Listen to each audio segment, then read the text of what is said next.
You said, I'm sorry, you said this is who? Bill County Sheriff's Office. Oh, yes, sir. I was advised to give you a call, rescue case number 2025-69557. Yes, sir. Yes, sir. I did call you. Hold on for a second. Let me pull up my notes here. I don't know if you remember me, but you came by and spoke with me, and I failed to get a card because I did have a couple of questions I wanted to ask you. There was another officer that came out before the 8th. You came out on the 8th, you and two other officers, but someone came out a day before also. Do you know who that was? That was me. Yes, sir. That was me. I came by both times. The first time I came by, do the welfare check to make sure she was fine. Okay. And what date was that first time? That was the day before. We made contact again the second time. Okay. Yes, okay. sir. And came by first time, and then of course got no phone calls about need to do another follow up to make sure everybody was good. So that's why we did a second one. Okay. It was good because we've been getting high volume of calls. Right. So this time from the sheriff for us to look at this situation thoroughly. So that's what we did to try to make sure you was fine, and also your wife was fine. Okay. And the person that called you again was Nanette Rutman, correct? Right. That was found number they called. Carol's sister. Called us both times. Called us I think it's 80 plus times we have received calls. 80. I thought that was a hyperbole. Over 80 times. Over 80 times. Over 80 times. Calls, and that's what brought it to the attention. It came down from the sheriff himself. From the sheriff. And it just passed down for us to make You sure see, everybody was okay. I haven't been directing this police attention on me. Other people have. Make sure do a thorough check. I ain't did nothing. Make sure everybody was I ain't do nothing. Okay, I understand that, but I guess my concern, what I'm talking about now, this has been like a form of harassment. I'm getting this police attention. I ain't even bringing it on myself. That I can get from you regarding this case, and any information that again, when she called, what was said that she was in danger. Things was said. Things were said. There wasn't a report done, but it was calculated through our CAD system. A lot of times a report is not done for officers. That is the state's witness default. Can I Things were said. This report wasn't done. This case number, you would have the CAD notes on it, which is that number 2025. Okay. That's what they told Trump with the Epstein thing. Things were said. Things were said. Okay.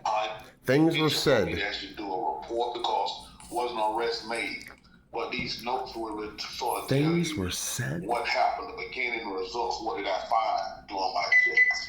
So Okay. all that the CAD notes with that number, that 2025-69557. You can pick that up at the Central Records, which is located at 111 3rd Street. You familiar with that? Right across from Macon Architecture. Yes, I will go get that. And since I'm talking to you in your report and in your investigation, did you find anything disruptive with myself or in my household? I did not. My body camera records and it mirrors everything that's in my cabinet.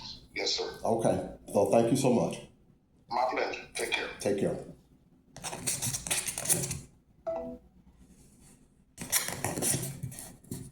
Okay, ladies and gents, that was the sheriff for Bibb County, and this is where Carol's sister called. You heard over 80 times.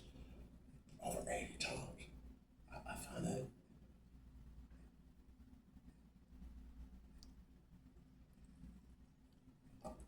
I'm just mystified by that.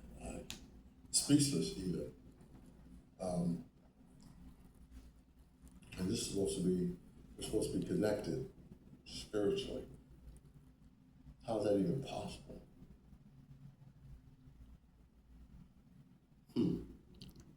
Interesting.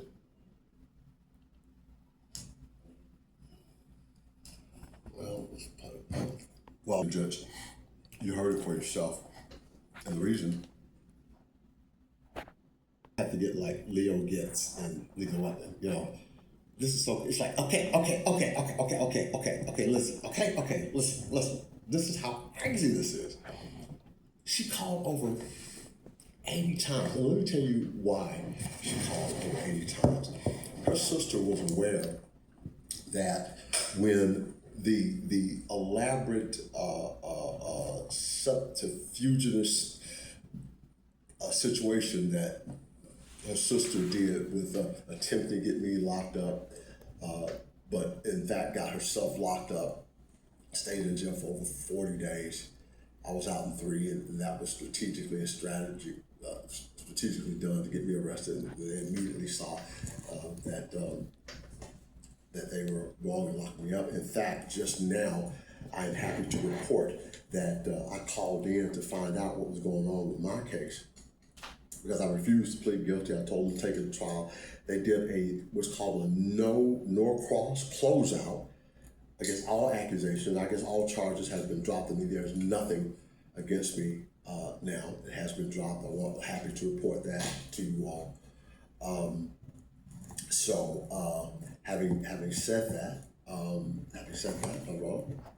Okay, having said that, that goes back to what her sister thought. Her sister thought that the order from the judge, the no contact, was still in effect with me and Carol, okay?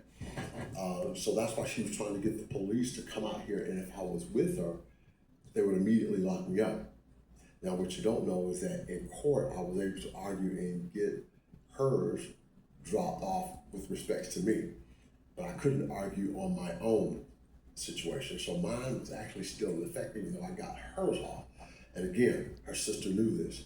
And so her calling the police those many times was in an attempt to strategically get them down there to ask me for my ID. When they got here, they asked me for ID. They said, well, we look and we can't find nothing on you.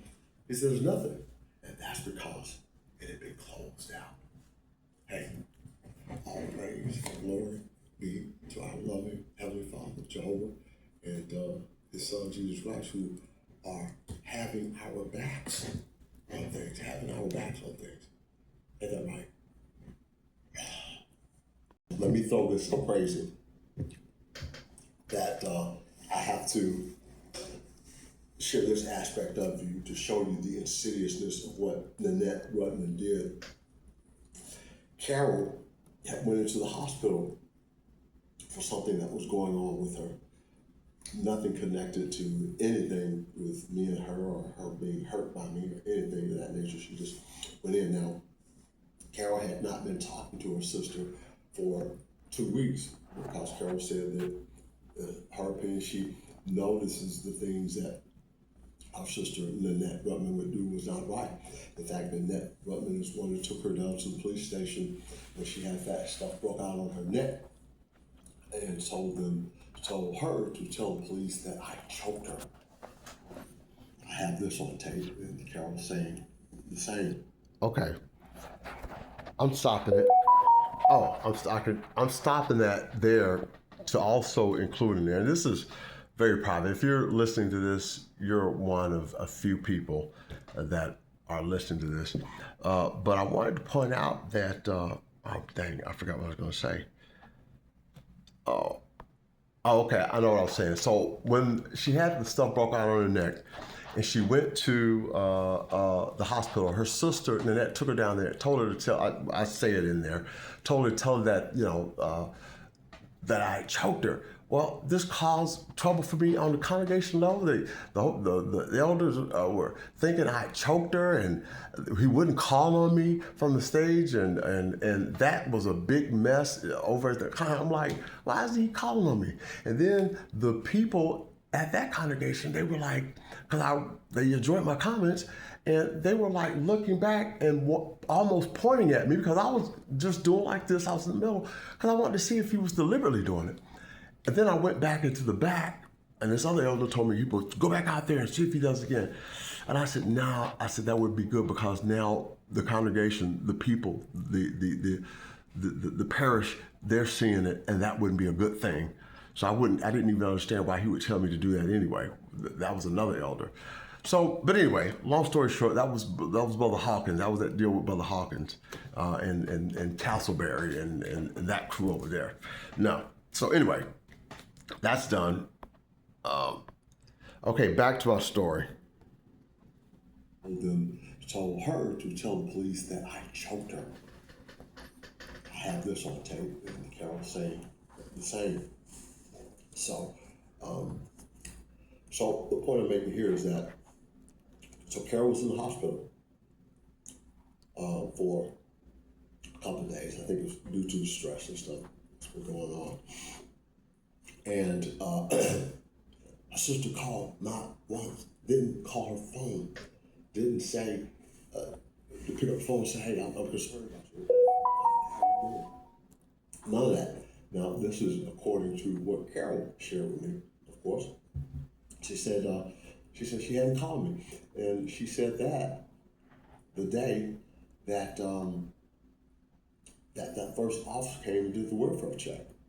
Because I was thinking that Carol was the one who brought the police there. But she said she hadn't talked to her. But anyway, so I thought that was noteworthy to point out in this whole narrative. And a very interesting narrative it is, isn't it? I find it amazingly interesting. Fun, even. Oh, and hold on, y'all. And y'all telling me or suggesting I not tell this story of deliverance of Jehovah's. What? What? My story is one. My journey is one that needs to be told because it reflects God's glory. And I shall not keep quiet about it. I'm sorry. But I will do it in a loving way, the best I can. I promise that.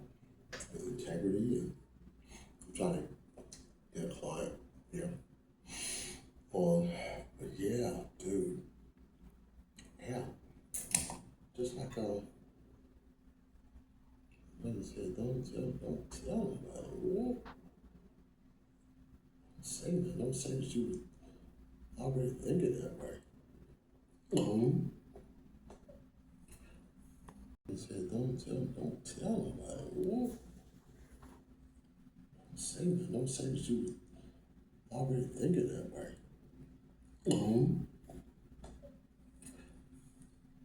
With what 60 clients that are coming through, we definitely be needing finding placement, especially for guys. I don't know if that's her target. For men, it's hard to find placement for men, but we got some, but it's either full or limited. And even with the limits, it's either too full, And so there's this lady. Okay. This is amazing too. This is amazing too. So I'm on the phone with this young lady I was ministering to in the Uber. Come to find out she's into helping people with drugs, has a nonprofit, got a lot of things going on that's amazing, which I had a client that I did a petition for who is opening up a drug rehab clinic, wants to. I just see the maneuvering of people into positions to help. So she goes on to tell me more. I can't wait to get all of us together. And this lady's going to have me help her, I guess, put the legal framework of it together for the business, for the drug rehab thing, which is cool because I'm like, then you've been knowing that I went up and became a sponsor for AA. And so this is really cool. Okay, back to the story, y'all. We got some stuff and not a lot to go on. Sad. And I will. Okay, thank you. You too. Bye-bye. Bye-bye. Okay. So this is so crazy. All right. So I met her in the Uber, and she was telling me about all. She's into She has a nonprofit. She's a drug counselor. She's a therapist, she's a counselor, and she was telling me all these things she's into doing. And I said, this is wonderful. One of my clients just told me that she's wanting to open up a drug rehab facility. You see how this is coming together? I mean, this is crazy. I mean, it's amazing. It's beautiful. It is truly the antidote to all the other crazy stuff, you know. So again, I'm supposed to be on the Zoom call with her now, as she owns the nursing facility for which I was telling you all about, where she wants me to come in. I'm like, to commit to that type, it would really take me away from the ministry and what I do now. I mean, there's no way. You know, a lot of the money would be great.